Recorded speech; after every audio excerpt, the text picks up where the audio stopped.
Hello friends, मैं नीता भास्कर आप सभी लोगों का अपने यूट्यूब चैनल पर स्वागत करती हूँ। और पॉलिटिकल साइंस में 15 क्वेश्चन जैसा कि मैंने लिया है और आशा करती हूँ कि आपको सारे क्वेश्चन बहुत अच्छे लगेंगे क्योंकि बढ़िया क्वेश्चन लिए हैं। और वीडियो पसंद आए तो लाइक शेयर कमेंट जरूर करें और सारे क्वेश्चन जरूर देखें। यूजीसी नेट का एग्जाम अभी है, उसके बाद फिर आपका पीजीटी टीजीटी और जो आगे आने वाले एग्जाम है नेट के, सभी के लिए इम्पोर्टेंट है। तो आशा करती हूँ वीडियो पसंद आएगी तो लाइक शेयर कमेंट जरूर करें और चैनल पे अगर नए हैं तो जरूर सब्सक्राइब कर लें चैनल को और बेल आइकन प्रेस कर लें जिससे आपको नई वीडियो की नोटिफिकेशन मिलती रहे। तो चलिए शुरू करते हैं बिना देरी किए। फर्स्ट क्वेश्चन है, समाजवादियों के अनुसार राज्य का कार्य है सामाजिक उद्देश्य उत्पादन संचालित करना, समाज में सभी की स्वतंत्रता की रक्षा करना, अल्पसंख्यकों की सुरक्षा करना या मानव अधिकारों की रक्षा करना। राइट ऑप्शन ए हो जाएगा, सामाजिक उद्देश्य से उत्पादन संचालित संचालित करना। समाजवाद की मांग क्या है कि उत्पादन के जो साधन है, ठीक है, उत्पादन के साधनों का उपयोग न केवल सामूहिक नियंत्रण में रहना चाहिए, यानी जो उत्पादन के साधन है, ठीक है, उसका उपयोग न केवल सामूहिक नियंत्रण में रहना चाहिए बल्कि उन पर सामूहिक स्वामित्व भी होना चाहिए। ठीक है, स्वामित्व भी होना चाहिए क्योंकि और उनका जो संचालन है वो तटस्थ भाव से सबके हित यानी सर्वहित, ठीक है, सबके हित यानी सर्वहित को ध्यान में रखकर किया जाना चाहिए। तो क्या कहना है, समाजवादियों की मांग है कि उत्पादन के जो साधन है उनका उपयोग न केवल सामूहिक नियंत्रण में रहना चाहिए बल्कि उन पर सामूहिक स्वामित्व भी होना चाहिए, यानी सबका स्वामित्व हो और उनका संचालन तटस्थ भाव से सर्वहित की भावना को ध्यान में रखकर किया जाना चाहिए। तो राइट ऑप्शन ऑप्शन ए।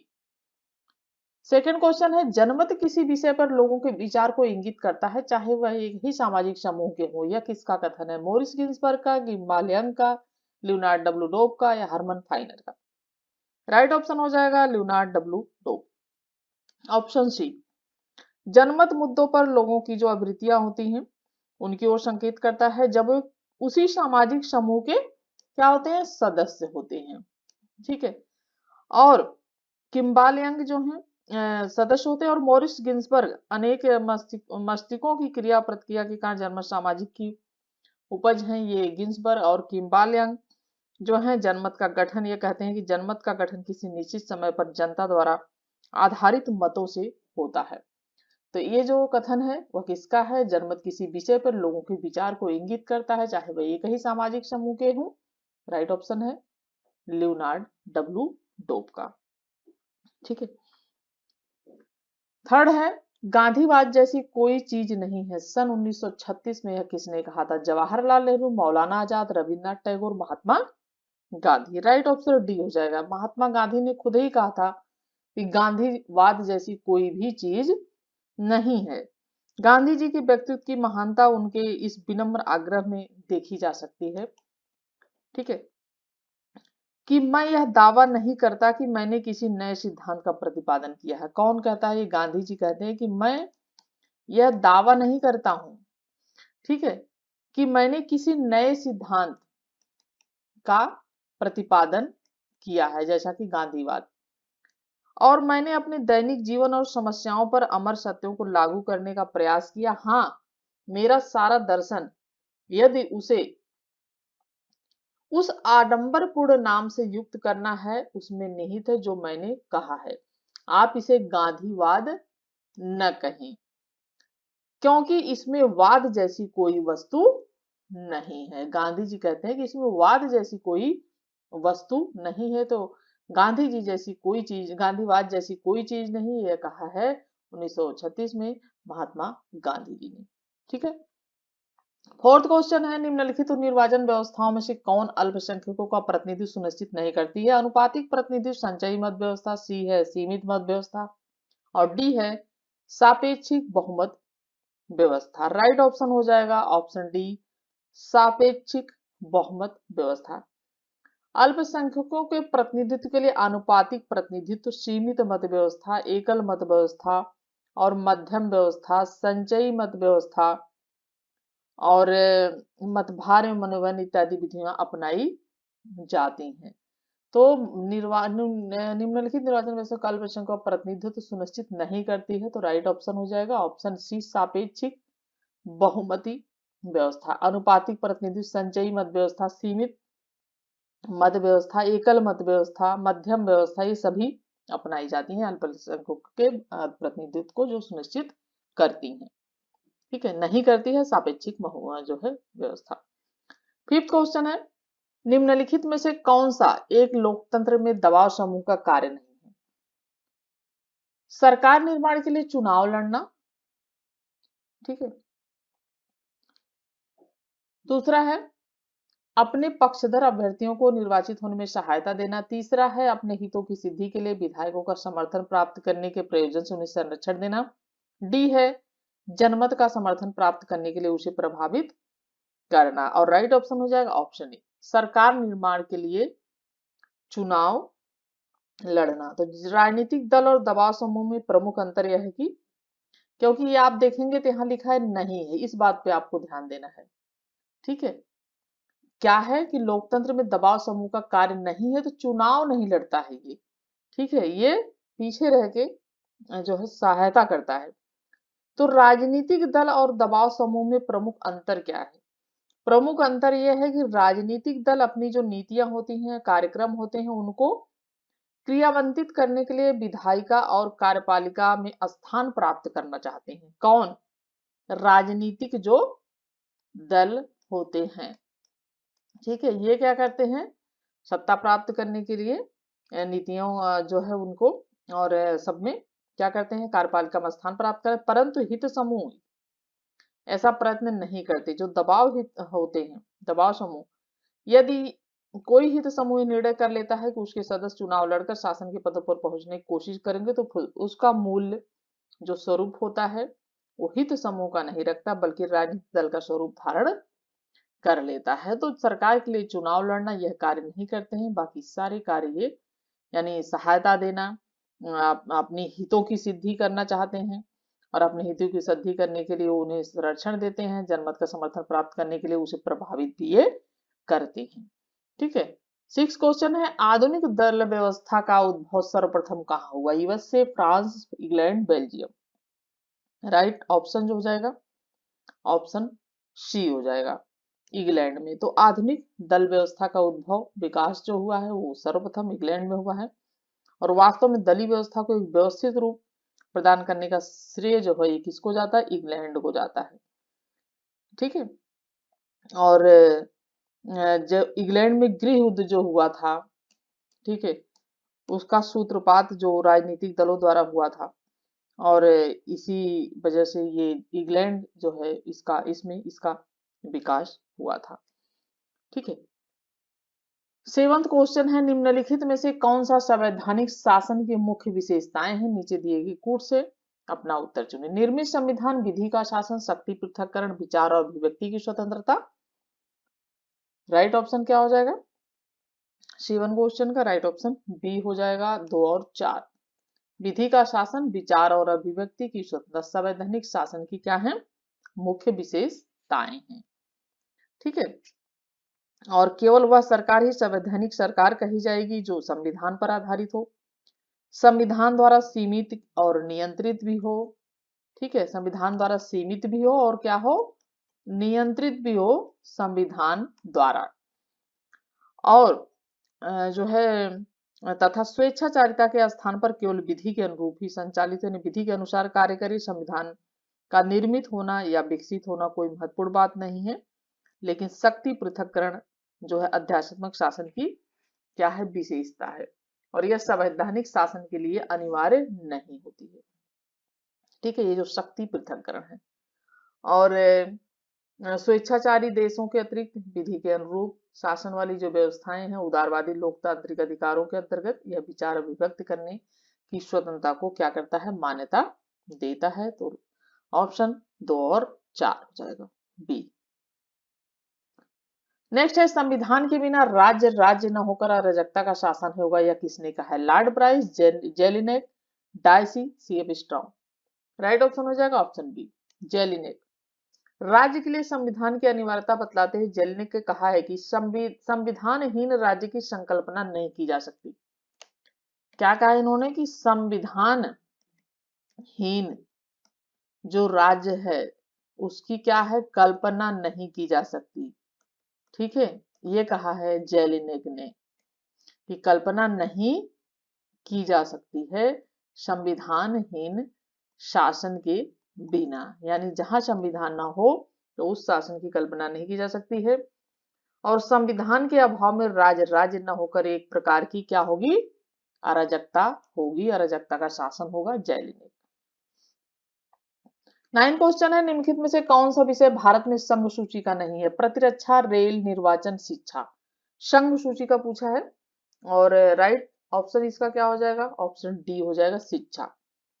42वें संविधान संशोधन द्वारा शिक्षा को राज्य सूची से हटाकर समवर्ती सूची में शामिल कर दिया गया। पहले शिक्षा जो था वो राज्य सूची में था, लेकिन अब क्या है, ये समवर्ती सूची में है।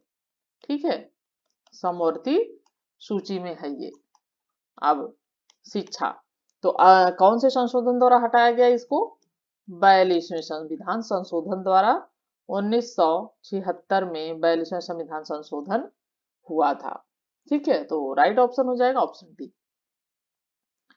नेक्स्ट है, एक केंद्रीय शक्ति के द्वारा स्वाभाविक रूप से सर्वोच्च शक्ति का प्रयोग किया जाना ही एकात्मक शासन है। उपरोक्त परिभाषा दी है बिलोबी ने, गार्नर ने, डायसी ने, स्ट्रॉन्ग ने। राइट ऑप्शन हो जाएगा ऑप्शन क्या क्वेश्चन है कि ये केंद्रीय शक्ति के द्वारा स्वाभाविक रूप से सर्वोच्च शक्ति का प्रयोग किया जाना ही एकात्मक शासन है। उपरोक्त परिभाषा किसने दी है? बिलोबी ने, गार्नर ने, डायसी ने या स्ट्रॉन्ग ने। और राइट ऑप्शन इसका हो जाएगा ऑप्शन सी हो जाएगा।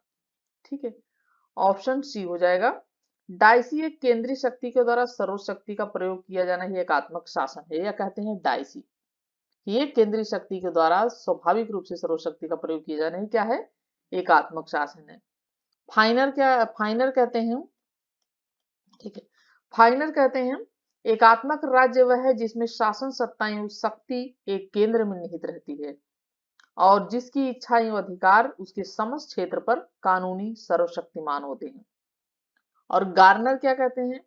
गार्नर का कहना है कि यह शासन की वह प्रणाली है जिसमें संविधान केंद्रीय शासन का एक अथवा एक से अधिक अंगों की पूरी शक्ति प्रदान करता है और इन्हीं से स्थानीय सरकारों को अपनी सारी शक्ति तथा अपना अस्तित्व प्राप्त होता है। तो सबके अपने अलग अलग विचार है और ये जो विचार है ये है डायसी का। 11 क्वेश्चन, निम्न में से कौन सा संविधान शक्तियों के पृथक्करण में अवशिष्ट शक्तियां केंद्र को प्रदान करता है? कनाडा का संविधान, स्विस संविधान, अमेरिकी संविधान, ऑस्ट्रेलिया का संविधान। और राइट ऑप्शन इसका क्या हो जाएगा, ऑप्शन ए हो जाएगा, कनाडा का संविधान। केंद्र तथा राज्यों के बीच वितरण करने में भारतीय संविधान कनाडा के संविधान के करीब दिखाई देता है। ठीक है, और भारत के संविधान में केंद्र और राज्यों को अलग अलग सूचियों में विभाजित किया गया है जैसा कि, और कनाडा की तरह जो अवशिष्ट शक्तियां हैं, ठीक है, अवशिष्ट जो शक्तियां हैं वो भी केंद्र सरकार को प्रदान की गई। अवशिष्ट शक्तियां किसको प्रदान की गई हमारे यहाँ? केंद्र सरकार को। ठीक है, ये आपको ध्यान रखना है। तो राइट ऑप्शन है ऑप्शन ए, कनाडा का संविधान। 12 क्वेश्चन है, निम्नलिखित में से कौन सा कथन सही है? राज्य संघ सूची पर अधिकार रखते हैं, राज्य संघ तथा राज्य सूची पर अधिकार रखते हैं। सी, अवशिष्ट शक्तियां राज्यों के अधीन है, अभी हमने पढ़ा है कि अवशिष्ट शक्तियां केंद्र के अधीन है। डी, ये तीनों सूचियों के विषयों में परस्पर व्यापन होने से संघीय व्यवस्थापिका। और इसका जो राइट ऑप्शन हो जाएगा ऑप्शन डी हो जाएगा, तीनों सूचियों के विषय में परस्पर व्यापन होने से संघीय व्यवस्थापिका। अनुच्छेद 254, ठीक है, 254 अनुच्छेद में संसद द्वारा बनाई गई जो विधियां हैं राज्यों के विधानमंडल द्वारा बनाई गई विधियों से असंगति का प्रावधान है और असंगति होने पर यदि उसमें सहमति नहीं हो पाती तो संसद द्वारा बनाई गई वो विधि होगी या कानून होगा वो अभिभावी होगा 254 अनुच्छेद के अनुसार। ठीक है, नेक्स्ट है, नौकरशाही संस्थात्मक प्रजातंत्र का मूल्य है, या किसने कहा है? लास्की ने, रमजे मेयर ने, हर्बर्ट मॉरिसन ने, लॉर्ड मार्ले ने। और राइट ऑप्शन हो जाएगा इसका ऑप्शन जो है सी, हर्बर्ट मॉरिसन। हर्बर्ट मॉरिसन नौकरशाही संस्थात्मक प्रजातंत्र का मूल है कहते हैं। और रमजे मेयर क्या कहते हैं? रमजे मेयर कहते हैं कि मंत्रिमंडल दायित्व की आड़ में नौकरशाही फलती फूलती है। क्या कहते हैं? मैं लिख देती हूँ, थोड़ा सा नोट कर लें आप। रमजे मेयर कहते हैं कि मंत्रिमंडलीय, ठीक है, मंत्री मंडलीय, रमजे मेयर कहते हैं कि मंत्रिमंडलीय दायित्व की आड़ में, क्योंकि ये सब चीजें पूछी जाती है, तो दायित्व की आड़ में, मंत्रिमंडलीय दायित्व की आड़ में नौकरशाही फलती फूलती है।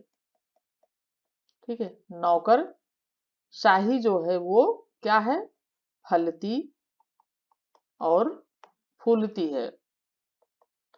नौकरशाही की आड़ में जो दायित्व मंत्रिमंडलीय दायित्व की आड़ में नौकरशाही जो है फलती फूलती, ये कहते हैं रमजे मेयर कहते हैं।